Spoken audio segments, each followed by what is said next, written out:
fucking... No, I don't want to do that one. Goths. I think I already did that one, so...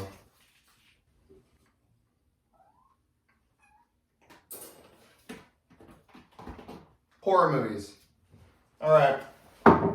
Let's look up some horror... or talk about some horror movies. History of them. Some of the worst, some of the best. Some of my favorites. Some backstories, some fun facts.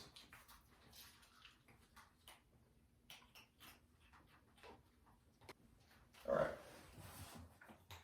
Ugh!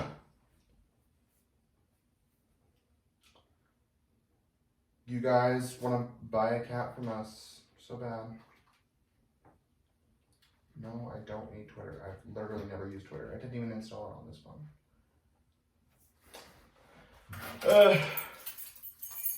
This episode is sponsored by Sprite, by the way. Which is fucking crazy. So yeah. Sprite. Go buy a fucking Sprite, I guess.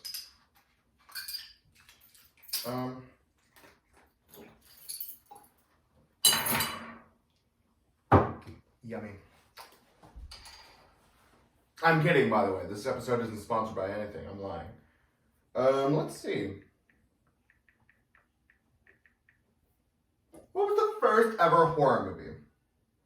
The House of the Devil in 1896.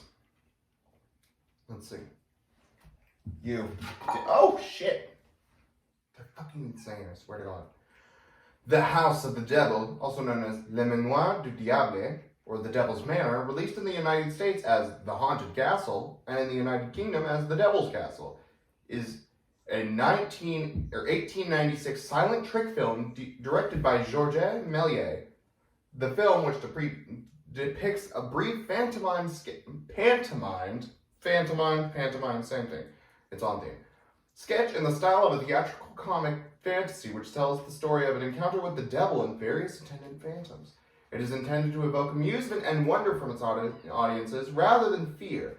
However, because of its themes and characters, the film has been considered to be technically the first horror film. Such a classification can also be attributed to the film's depiction of a human transforming into a bat, a plot element which has led to some observers to label the work the first ever vampire film.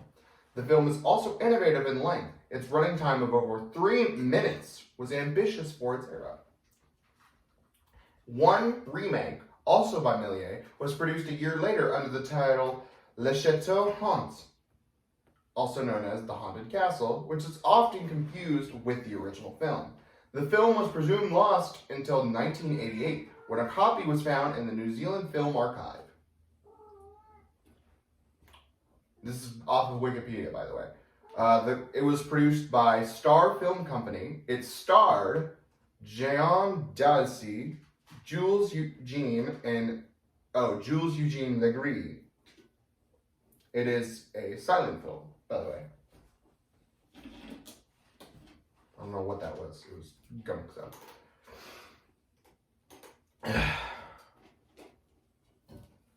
I'm pretty sure it is not, I'm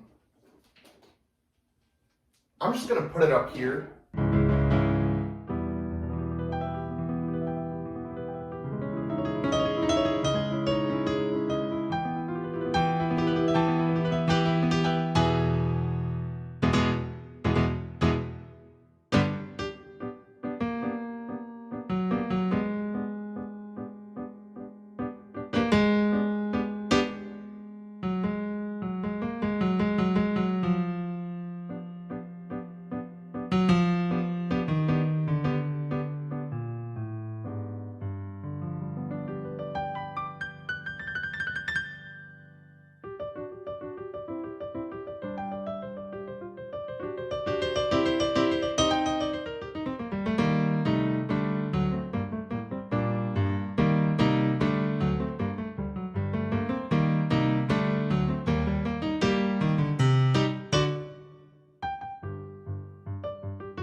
it was released the day before, or Christmas Eve, funny enough.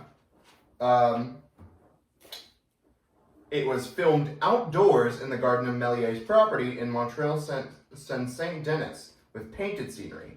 In Mélier's era, film actors performed anonymously and no credits were provided. However, it is known that Jeanne d'Alcy, a successful stage actress who appeared in many of Mélier's films and became his mistress and later his second wife, plays the woman who comes out of the cauldron. The film historian Georges Sadoul hypothesized that the devil in the film was played by Jules Eugene Legris, a magician who performed at Mélier's Theatre Robin Houdin in Paris, and who later made an appearance in Méliès's famous 1902 film, A Trip to the Moon. If you know A Trip to the Moon, it's peak. I highly suggest everyone watches it because it's a good film. It's the one where up here.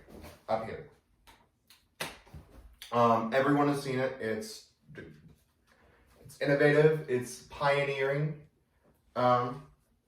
It's great. You should watch it. I'm pretty sure it's like pretty short, so it's not like too long. But yeah. All right. For the list of worst ever horror movies.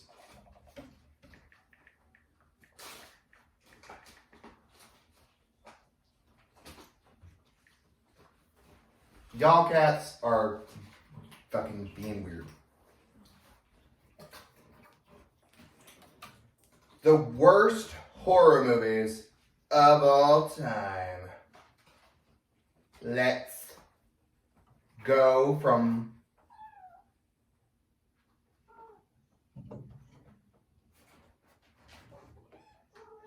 $10% on Rotten Tomatoes. Let's okay, 11%, because this is just the entire list. So Brahms, The Boy, 2.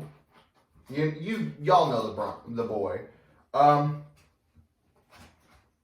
It was. I've seen both of the Boy films, and I gotta say I don't like The Boy 2 because.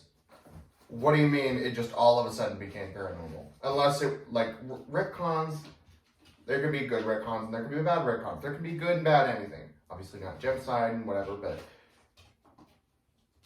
a lot of things can be good or bad. But just randomly saying, oh, actually it was paranormal the entire time and it was a ghost. We saw him in the first movie. He was hot. He was a pathetic boy failure.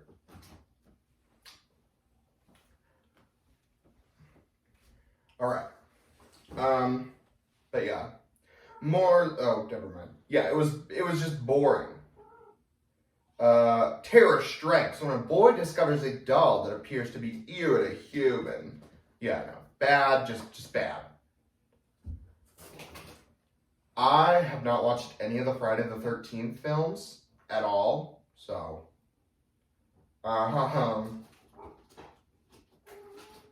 Friday the 13th part 8, I think. VIII is 8. So the synopsis, get off the desk. And by desk, I mean dresser. Mass murderer Jason Voorhees is resurrected from the bottom of Crystal Lake. After he kills a passing boat's... He fucks up a boat, I guess. He's like, oh, cruise, more like kills. That was bad. I'm not cutting that out. I'm standing on business, bitch. All right, next up, The Order, 2003. For centuries, a secret order has existed within the church. Following a series of unexplained murders, thank you for finally loading, a renegade priest begins an investigation that hurls him into a maelstrom of unimaginable evil, murder, and the knowledge that there is a fate worse than death. You're literally a religious organization. It's called Hell. Come on, y'all. Come on, y'all. Y'all.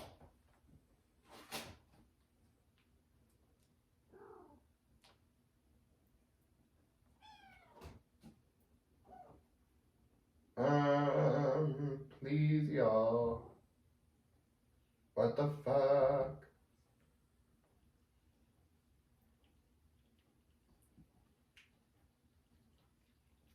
Oh, Martyrs. I heard it was really good, but I guess not.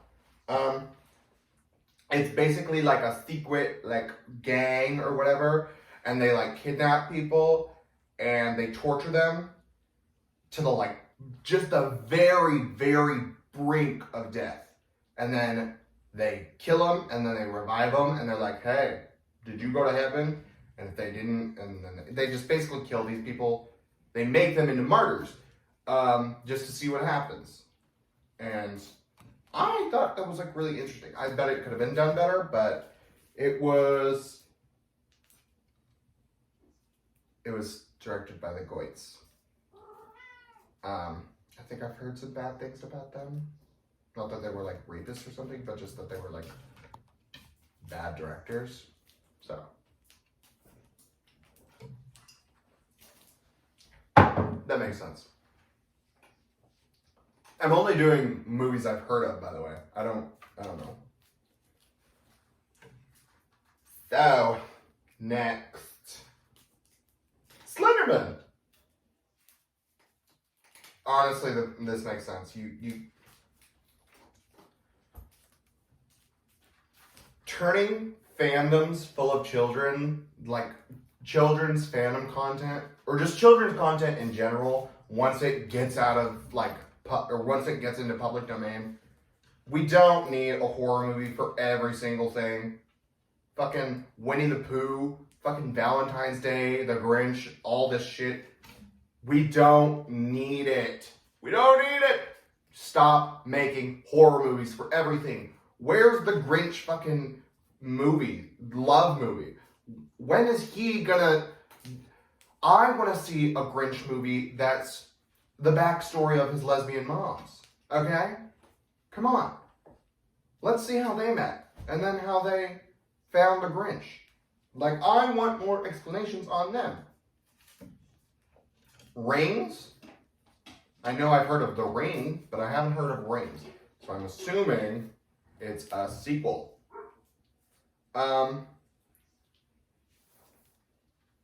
Yeah, just someone watched the tape again, they got sad and died. Basically, the critics' consensus was it wasn't original. And I guess, yeah, that makes sense because there's only so much you can do. But like even just hearing about this in the 30 seconds, I have ideas. Like, oh, somebody watches it and then gets into a car crash. Or, oh, they watch it but they're blind, so instead, whatever. Like, I don't know. I might just be the smartest person ever. Can't stop biting my dick. Thank you. An American Werewolf in Paris? I thought that was a song. I thought that was like a Halloween song. I don't remember how it goes, but I remember listening to it something. Because I remember listening to the Purple People Eater for the first time, and I was like, wow, this is so funny. And then, that was it. Excuse me. My fucking iPad is acting up. Jeez. I still know what you did. Stop! Jesus Christ. Excuse me. Alright, I still know what you did last summer. A year after the killing, vengeful hit-and-run victim Ben Wills, who gutted her friends with an iron hook. Okay, so yeah. Boring, predictable, blah, blah, blah, blah, blah. It was Just unoriginal. I have not heard of this. Return of the Living Dead Part 2. I don't remember. I'm pretty sure this is like a sequel of Night of the Living Dead. That old movie. I don't remember though. So if I'm wrong, I'm not a horror movie fan. I would not like I can appreciate a good horror movie. But like only before y'all come in my comments saying, "Oh, well, you just like it because blah blah blah blah blah." I like them because they're good. I like them because they're original. I like them because they make me feel something. Terrifier mainly making me feel horny because Art the Clown kind of fine, but I really only watch horror movies when it's Halloween or I want to jork it, and by it I mean my peanuts. Oh, but Return of the Living Dead. I guess it was just like the critics' consensus says 0 brains, which is kind of funny. But the like synopsis almost makes it seem like spiritual or like supernatural, but it's not. It's like a virus or whatever. So, Ouija from 2014. Following the sudden death of her best friend, Debbie Lane finds an antique Ouija board in Debbie's room. Oh, so following the sudden death of her best friend, Debbie, Lane finds an antique Ouija board in Debbie's room and tries to commune.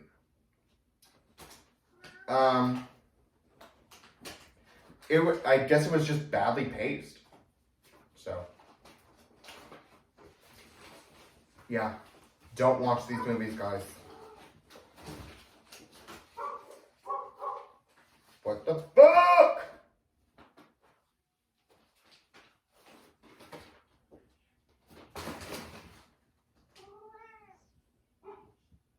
The Fog? Oh, okay, this is the remake. The prosperous town of Antonio Bay, Oregon is born in blood. The town's founders get their money by murdering people? The Fog is a so-so remake of a so-so movie, lacking scare, suspense, or originality. Okay, that makes sense. I haven't watched The Fog. I remember there being like a Netflix show or something, and like this lady, they're like trapped in like a big like mall, and this one lady, she's like a Karen or whatever, and she's like, "Oh, but I have to work. I have to go to the bank. Do I tell them I have good news and bad news?" And then she runs out into the fog, and then she's like, "Oh my god, ah!" And then she comes back, and her like jaw is like ripped off. It was gross. Winnie the Pooh, Blood and Honey. What the fuck? Stop fucking up, iPad. Jesus Christ. Okay. Winnie the Pooh, Blood and Honey. The days of adventures and merriment have come to an end as Christopher Robin, now a young man, has left Pooh and the pig bitch. I'm not gonna say I am surprised that this was bad, because I fucking knew it. I literally said, "Oh, this is gonna be a horrible movie because it's not from like a good company, and it's just, oh, take child media once it enters the it was sloppily done. It was quick because it rushed to be like the Winnie the Pooh horror movie, blah blah blah, right after it entered the public domain. So yeah, it wasn't like, oh, I've had this idea in my head, I've written this movie out, but we just couldn't do it because it wasn't a public thing yet. It was shock. It was shock value, it was shock factor, and I think I've said this before here, but if you depend on shock value, you're not funny, you're not good at what you do, you're just weird. So, stop talking, oh, iPad! Jeez.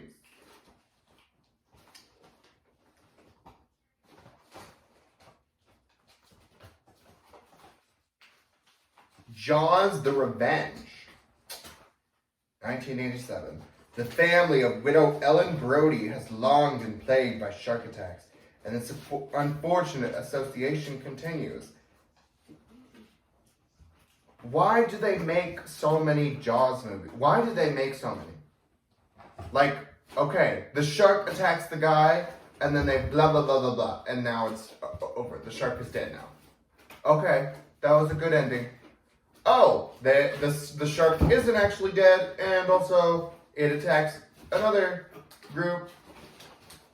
Okay, I guess, but like this really wasn't needed. The first movie had a good ending. Oh, it's actually mega zombie shark, and now it's a robo cyborg shark, and blah blah blah blah blah blah blah. Okay, guys, we don't need this. We don't. We can. Come on, wrap it up. I'd say they should have just had the one shark Jaws movie and let it be. Just let it be. I'm pretty sure Jeff Goldblum was in it. I don't know why that popped into my head. I don't think he was in it, actually. He was in Jurassic Park. That's what he was in. One Missed Call is the, quote, #1 worst horror movie of all time. It is just 0% on Rotten Tomatoes. When Beth Raymond, Shannon Sossamon, witnesses the deaths of two friends, she knows there's more at work than just blah, blah, blah. Okay. It is one of the worst entries in the J-horror remake sweepstakes. One Missed Call is undone by bland performances and shop-worn shocks. So, yeah. It was sloppily remade. Now let's look for the best around. No one's ever gonna put you down. You're the best around. I say not a horror movie necessarily. But it's deeply philosophical. And I'm not saying this to be one of those like pretentious losers who's like, oh, Radiohead is actually the best music ever and you should listen to it because blah, blah, blah. It'll take you on a trip of your mind. I'm saying this because Everything Everywhere All at Once is actually very important. It teaches about difference in like how you grew up, how that shapes your face, and how while humanity may seem like it's making all these great advancements, we have to remember that we might just be stupid little specks in this big old fucking wide world. We are the size of a sperm cell in an entire body. And we will always be that unless we become the coup from All Tomorrow. Also, you guys should read All Tomorrows. It's really good. I've read a little bit and it's really yummy. Not yummy, good. Jesus Christ. We're gonna start all the way at 10 because I don't want to read through 100 fucking movies. Okay, we'll do 11.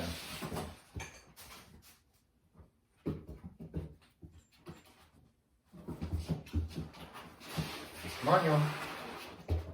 Come on, please.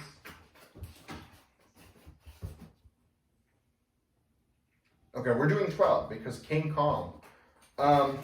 A monster movie as grand and terrifying and dreamy and awesome as its title character, Kong, the giant gorilla who was uprooted from his prehistoric home and brought to New York City to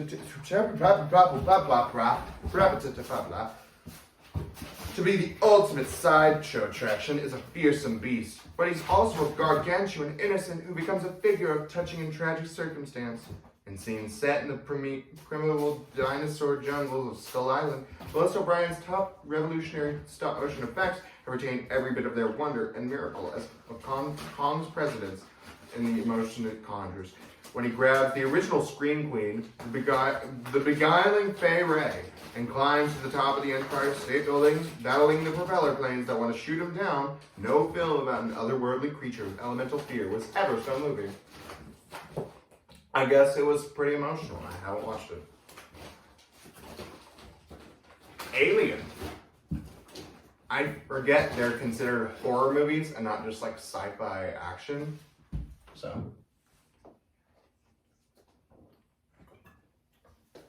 But I guess, yeah, they are pretty horrific. 2 years after Star Wars gave us a family-friendly dose of science fiction, director Ridley Scott swung audience hard in the opposite direction, depicting as dark and threatening an image of space travel as had ever been seen.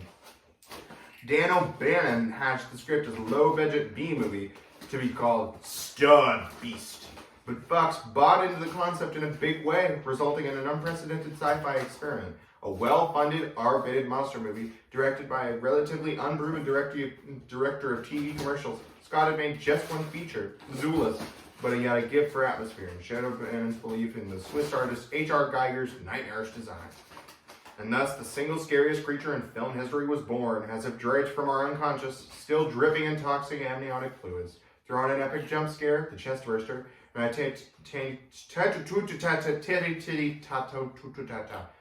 a titanium-tough female protagonist, Sigourney Weaver, love her. The sci-fi horror genre would never be the same. Carrie, 1976. Pure fairy tale horror bliss adapting Stephen King's first novel, a kind of Cinderella goes to the prom and gets a bloodbath. Brian De Palma made a movie mired in suspense, yet he also connected fully with the human side of the story in a way that's rare for him. Sissy Spacek's Carrie, the cringing high school wallflower who suffers from a sort of scene-to-scene PTSD at the hands of her raging fundamentalist mother, not to mention the mean girls at school, is so in her freckled geek vulnerability that Spacek's performance is transporting. What she and Piper Laurie as the psycho mama play out is nothing less than the glass menagerie with dirty pillows and flying knives. And the climactic sequence when at the prom is suffused with such teetering romance that when it turns into a massacre, the audience feels like it's fusing with the demons of Carrie's telekinetic vengeance. The final shocker effectively set up the end of Halloween, and it's the scariest outro of any horror movie. I want to say something about Carrie. Every time they've made a remake or a movie or a series or whatever, they cast her as this skinny little white girl and blonde hair, blue eyes, and conventionally attractive, which she's literally the symbolism of pig's blood. It's not just supposed to be, oh, it's the only blood they could get. They were calling her fat. She's supposed to be a fat little bitch. She's supposed to be ugly. She's not supposed to be this just kind of weird little aloof. Oh, I just keep to myself. I read books. No, she's supposed to be tortured because she's supposed to be ugly. I say we put a fucking. I don't know. I don't know. I was gonna say a few people, but I don't know. Let's go back, please.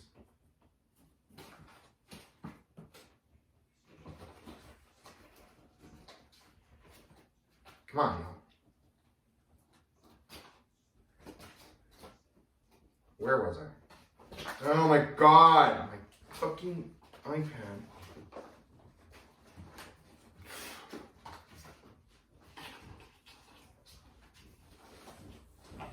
Alright.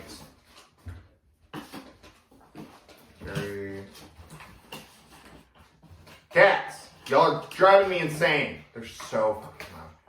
If you can't hear that, then thank God, because they're so loud. They're so loud. Even sight unseen, no film in the history of cinema intimidates audiences more than the Italian agitprop Pier Paolo Pasolini's final attack on decadent society.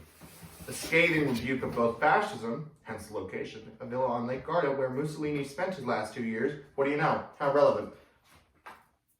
And neo-capitalism, what do you know? How relevant? In which even the body becomes a commodity for consumption, Pasolini's obscene art house endurance test mirrors that Marquis de Sade's most controversial work, as 16 nubile innocents are rounded up and subjected to unspeakable degradation. from graphic mutilation to demented, even coprophilic banquet, not by libertines, as in the novel, but by 4 intellectual elites: Duke, Bishop, Magistrate, and President. For years, this incendiary and widely banned object was all but impossible to see, taunting the imagination with its illicit reputation and explicit skills of unflinching torture scenes. For those daring enough to track it down, Salo has lost none of its power to shock. It depicts cruel and extreme perversions, to be sure, but Salo should not be mistaken for pornography. Rather, Pasolini's twisted litmus test implicates the viewer in its violence. By confronting the worst, we also reckon with that which attracts to it. I am gonna watch this, and I think everyone else should watch it too. Salo, or the 120 Days of Sodom. Frankenstein, you all know Frankenstein. I'm not doing that. Audition. Spooky. 1999. It's no secret that a great many horror films are rooted in the depiction of male rage against women. You don't see the reverse too often, but it would be no exaggeration to say that Takahashi Miike's ultra-violent thriller is the Citizen Kane of visionary sadistic feminist revenge fantasies. The film lures us in with restrained cunning as it conjures sympathy for Shigeharu Ryo Ishibashi, a widower whose movie-produced friend arranges a mock casting for an audition for him so they can find a new wife. He meets Asami, a Hishina, and thinks he's found his ideal lady. But don't judge a woman by her cover. Asami is a warped victim whose mission is to put men through the torches of the damned. Mike stages the film like a suburban grand opera set in a pain-freak inferno. It's a cathartic drama in which Sheena's performance conjures a terrifying image of the dark side of empowerment. I am gonna say this. The reason why male violence in movies is so normalized, like, oh, it's bad, blah, blah, blah, blah, blah. But women violence, like female violence, is shown as fearful is because men have normalized. Oh, be mean to women. Oh, well, he hits you because he likes you, blah, blah, blah, all this other stuff. But when a girl beats a guy's ass who could fucking killed her mother and ate her left foot, she's got something wrong with her. She did that for no reason. Oh, that ruined his life. What? So yeah. That's just my 2 cents. Night of the Living Dead. What do you know? The first movie was great and iconic and everyone knows it, but the sequel, one of the worst. Rosemary's Baby, which is, a few years before. Or a few years. Same year, I guess? What the fuck? I don't know why I read 1965 in one. By the end of the 60s, the idea that the devil was in the world didn't seem like a far-fetched notion. Roman Polanski's brilliantly disturbing thriller is rooted in a fearful vision of pregnancy that's sympathetic to the very woman it could give a nightmare to. But it also winks at society that's warming up to court the apocalypse. It's the most intimate movie about Satan ever made. Mia Farrow, in a vital Sassoon haircut that becomes a ghoulish form of his death camp chic, gives a memorable performance as Rosemary, the innocent wife of an ambitious stage actor, who makes a deal with the cult of devil worshippers next door. They will summon Satan to make Rosemary pregnant, and he'll get the career he wants. Ruth Gordon, as the devil's muse who assigns herself to look after Rosemary, personifies the banality of evil, and the film generates such supreme paranoia and suspense that it stands as one of the last great pieces of classical movie making to emerge from the new Hollywood. And Jaws. What do you know? Another sequel that was iconic, or another movie that was iconic, and then they were like, ooh, let's hop on that great train, and then they fucked it all up. So yeah, you all know Jaws. I'm not talking about that. Psycho. Alfred Hitchcock's greatest film to be such a landmark of cinematic horror that it's almost hard to believe how it was greeted in 1960. As an effective but decidedly low-rent affair, a kind of sordid funhouse. 64 years later, there's a reason that every detail and motif of Psycho, birds, drains, eyes, windshield wipers, stairway, swamps, madly shrieking violins, not to mention Miss Bates' Victorian bunned head, is nothing less than iconic. Hitchcock took his TV crew and made a trapdoor gothic mystery of primal terror that invites us to watch ourselves watching it. In the film's most famous scene, 78 shots of agonizingly protracted living death, he pulled the plastic shower out from under us so profoundly that it's as if the movie were not just killing off Mary and Crane, but God himself. The sense going forward that anyone's goodness would be enough to protect them. From that moment on, we're putty in the master's hands. The more you watch Psycho, the more you see that Anthony Perkins' performance channels a cunning and terror for the ages. Jesus Christ, I cannot talk. The Exorcist. You all know The Exorcist. I don't care, so I'm not watching it or talking about it. Texas Chainsaw Massacre, the original one, not the remake. It's spooky. You all know about it. I don't really care.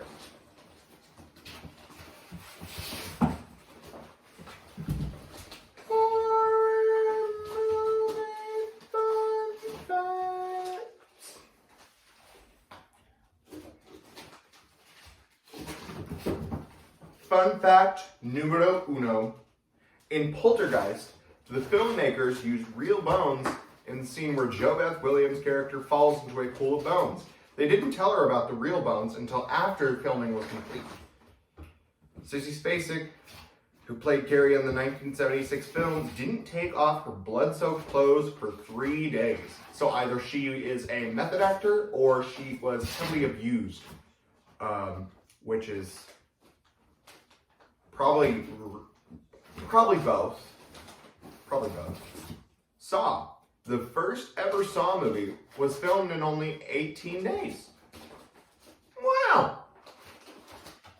The Perron family lived in Rhode Island farmhouse featured in The Conjuring from 1971 to 1980. And then the Le Manoir du Diable. Okay.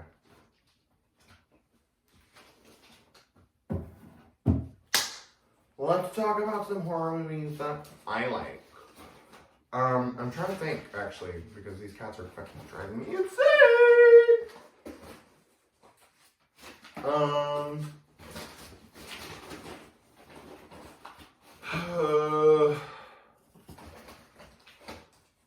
I really like the Bird Box. Oh my god, the Bird Box. I'm not gonna say it's the best, because it's obviously not, but it was great. Just not knowing who your villain is, not knowing what the villain is, just knowing that it's there and it's hurting bitches. I'm not trying to be like one of those snobs that's like, it's actually a metaphor for anti-disestablishmentarianism and blah blah blah blah blah, and how if you go to the blah blah blah blah and call 69-420, then you'll get blah blah blah. But it was a good movie. It was a good movie. It's such a good movie. And also, like, including, like, just people from all different walks of life. Two pregnant ladies, fat people, black people, not just, like, 4 cishet white teens, and, like, a final girl or a final dude. It wasn't just torture porn, is what I'm saying. It was a good movie. It was a horror movie. It wasn't like, all right, guys, get ready to see some boobies, I guess. Yeah.